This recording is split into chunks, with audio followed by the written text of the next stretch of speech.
दुआ ज़हरा का case viral होता है तो फौरी पता चलता है कि निम्रा पहले मिली है। जब उसको कोर्ट में पेश किया गया तो आई वाज प्रीटी श्योर कि ऐसा नहीं होगा, उसको किसी चाइल्ड प्रोटेक्शन ब्यूरो में ही भेजा जाएगा। लेकिन फौरी ऑर्डर आता है कि अपनी विल से जा सकती है। बच्ची बहुत छोटी है, माँ बाप जो चीख रहे हैं कि उनकी बेटी 14 साल से ज्यादा की नहीं है, उसको कंसीडर जरूर किया जाना चाहिए था। उसके बाप ने एंड पे जब ये कहा ना कि मुझे बच्ची नहीं चाहिए, सिर्फ इन्वेस्टिगेशन करा दें, तो यार इससे बड़ा कर्व क्या होगा। सबसे बड़ी बात तो अगर किडनैप कर लिया फॉर एग्जाम्पल, तो अब उसके पास कोई रास्ता ही नहीं है। इतना बड़ा हमारा प्रेस्टिजियस डिपार्टमेंट है, उनको बयान लेने नहीं आते यार। वो बच्ची छोटी चेयर पे बैठी है, वो आगे बैठ रहा है, वो कहता है हाँ जी इधर से वीडियो बना, बता क्या बयान है। हमारे यहाँ बड़ा अच्छा है ना, पबजी गेम का नाम ले दें या किसी का भी नाम ले दें। हालांकि जब आपने राब्ता करना है तो इफ यू हैव मोबाइल तो एक क्लिक पर आप किसी भी साइट से किसी से भी राब्ता कर सकते हैं। अस्सलाम वालेकुम, मैं हूं रेहान हैदर और आप देख रहे हैं डिजिटल रंग। नाज़रीन, दुआ ज़हरा नामी बच्ची का जो केस है, हर पाकिस्तानी उससे बाखूबी वाकिफ़ है। कहानी को नए नए मोड़ दिए जा रहे हैं। कोई कह रहा है कि बच्ची सच में किडनैप हुई है, उसे लटाया गया, उसने जो बयानात दिए। कोई कह रहा है कि उसने अपनी मर्जी से शादी कर ली है। तमाम सूरत हाल है क्या, ये सब जानने के लिए आज हम आपकी मुलाकात करवाने जा रहे हैं दुआ मिर्ज़ा साहिबा से, जो कि सीनियर क्राइम रिपोर्टर हैं। तो आइए जानते हैं कि कहानी के पस मंज़र क्या है। अस्सलाम वालेकुम। वालेकुम अस्सलाम। कैसी हैं बहन? जो बताइएगा, आप क्राइम रिपोर्टिंग करती हैं, आप इस सारे सिनेरियो को किस नज़र से देखती हैं? मैं तो ये देखती हूँ कि हम किस माशरे में रह रहे हैं जहाँ पर कोई कानून नहीं है, कोई भी शख्स कुछ भी कर सकता है। और पहले तो हम कहते थे कि अमीर के लिए कानून नहीं है, सिर्फ गरीब के लिए कानून है। लेकिन यहाँ पर तो हर कहानी आपको मुख्तलिफ ही नज़र आ रही है। इतने बड़े बड़े माफियाज हैं। इन एक्चुअल आप पास्ट में जाके जितनी भी केस स्टडीज़ देखें तो कोई एक बच्ची किडनैप होती है, पुलिस उसको बाजियाब करवाने जाती है तो पता लगता है कि 18-20 बच्चियाँ मिल गई और वो बच्ची नहीं मिली। फिर उस पर दोबारा से इन्वेस्टिगेशन शुरू होती है, फिर पता लगता है कि और ऐसी बच्चियाँ थी जो ऐसे कर रही थी। अभी आपने देखा दुआ ज़हरा का केस वायरल होता है तो फौरी पता चलता है कि निम्रा पहले मिली है। और फिर प्लान किया जाता है कि एक निकाह नामा आए जो कि जाली है, सबको पता चल रहा है, उसमें जो एड्रेस लिखा गया है उसकी कड़ियाँ जोड़ी जाती हैं। तो मुझे तो लगता है कि देयर इज़ समथिंग बिहाइंड, क्योंकि बहुत सारे रेड फ्लैग्स हैं।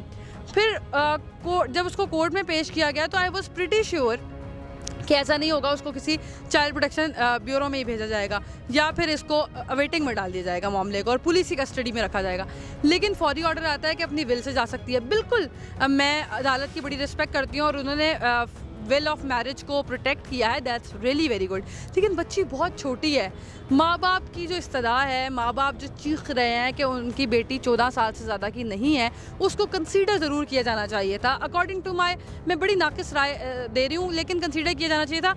मेरा दिल इसलिए मोमूर है क्योंकि हर एक खबर आती है, जाली हो झूठ हो जो मर्जी हो, माँ बाप फिर पेश हो जाते हैं। फिर दूसरी खबर आती है, फिर माँ बाप अपने खाली हाथ लेके आ जाते हैं कि खुदारा ऐसे नहीं करें। उसके बाप ने एंड पे जब ये कहा ना कि मुझे बच्ची नहीं चाहिए, सिर्फ इन्वेस्टिगेशन करा दें, तो यार इससे बड़ा कर्व क्या होगा। इन्वेस्टिगेशन करा दें, इदारे तो मौजूद हैं। और बच्चियों का ये क्या रद्द अमल है कि कोई चाहे वो वहाँ से निकल आए। अभी कुछ अर्सा पहले 7 महीने बाद एक बलूचिस्तान से बच्ची रिकवर हुई थी और वो शादी के लिए ही वहाँ पर गई थी। बाद में पता चला कि वो वहाँ पे किडनैप हो गई, उसको मारा गया और उस पर तशद्दुद का निशानात आए। लेकिन 7 महीने लगे, तो उसके फैमिली और पूरा मीडिया वो कहाँ था तब? Nobody nose. एक केस अगर हाई प्रोफाइल बन जाता है तो हमें ये सोचना चाहिए कि ये केस नहीं है, ये एक पूरा माफिया है जो इंडिकेट कर रहा है कि there is something wrong going on. और आप एक बात देख लें, आप दुआ ज़हरा को छोड़ें, आज आप कहें एक बहुत बड़ी डकैती हो गई है, आपको पता चलेगा कल मुल्क में हर जगह डकैती हो रही है। आप कहें एक बहुत बड़ा कत्ल हो गया, आपको पता चलेगा कि मुल्क में हर जगह कत्ल हो रहा है। तो पैरेलल हर चीज़ें चल रही हैं, जो चीज़ सरफेस पे आती है तो हमें पता चलता है अच्छा ये भी हो रहा था। आपने बच्ची के बयानात देखे, 2 वीडियोज़ हैं और ऐसा फील होता है कि ऑडियो सेम ही है, सेम सेंटेंसेस हैं, सेम सीक्वेंस से बोले गए हैं, जैसे उसे रटाया गया हो। आप कैसे देखते हैं इसे? ये ब्रेन वॉशिंग भी हो सकती है। बच्ची को ये भी कहा जा सकता है कि यू आर प्रोटेक्टेड। और देखो, सबसे बड़ी बात तो अगर किडनैप कर लिया फॉर एग्जांपल, एक लम्हे के लिए सोचें, तो अब उसके पास कोई रास्ता ही नहीं है, वो वापस नहीं जा सकती। और वो वापस अगर जाएगी तो वो क्या कहेगी? अगर उसने कुछ वक्त यहाँ पे गुजारना है, उसके पास भागने का कोई तरीका नहीं है।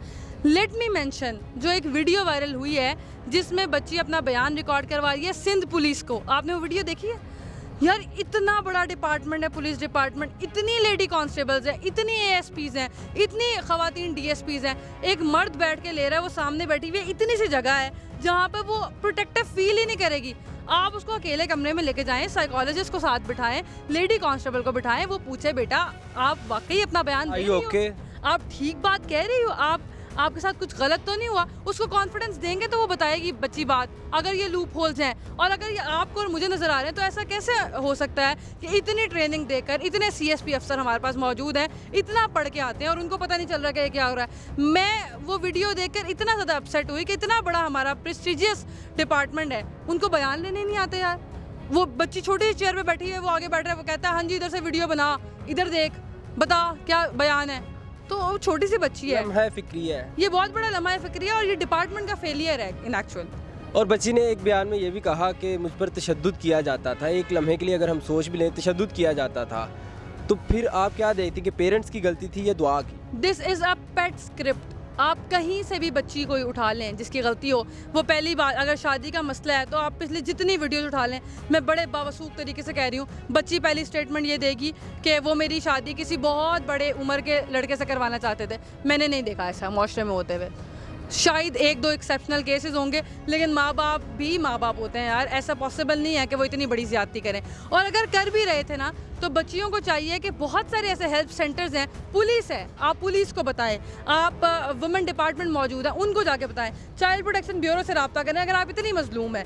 लेकिन ये कोई तरीका नहीं है कि आप कोई गेम, अब हमारे यहाँ बड़ा अच्छा है ना, PUBG गेम का नाम ले दें या किसी का भी नाम ले दें। हालांकि जब आपने रब्ता करना है तो इफ़ यू हैव मोबाइल तो एक क्लिक पर आप किसी भी साइट से किसी से भी रब्ता कर सकते हैं। और वो बच्चा इतना छोटा है, ही डजंट नो कि उसके साथ क्या हो रहा है। बेशक उसने खुद ही ये बात की है, लेकिन जो उसका बयान भी आपने देखा है, वो कहता है जी मैंने इसको खुद पैसे दिए उतर के। एक बच्ची, मैं फील्ड में काम करती हूँ और मुझे 5 साल हो गए हैं, मैं यहाँ से कराची अकेले नहीं जा सकती, मैं नहीं जा सकती। 14 साल की बच्ची अकेले रेंट की गाड़ी में कराची से कैसे आ सकती है लाहौर? पॉसिबल नहीं लगता, पॉसिबल ही नहीं है। तो ये एक बहुत बड़ा रेड फ्लैग है, इसको लोकेट किया जाना चाहिए, इस पर इन्वेस्टिगेशन होनी चाहिए, ये केस क्लोज नहीं होना चाहिए।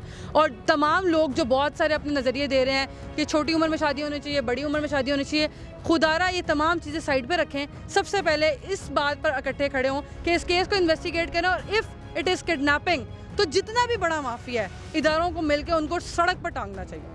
बहुत शुक्रिया जी। तो नाज़रीन, आपने दुआ मिर्ज़ा साहिबा की तमाम गुफ्तगू जानी, आप इस बारे में क्या राय रखते हैं कमेंट सेक्शन में ज़रूर आगाह कीजिएगा। इसी के साथ मुझे दीजिएगा इजाज़त। अल्लाह हाफ़िज़।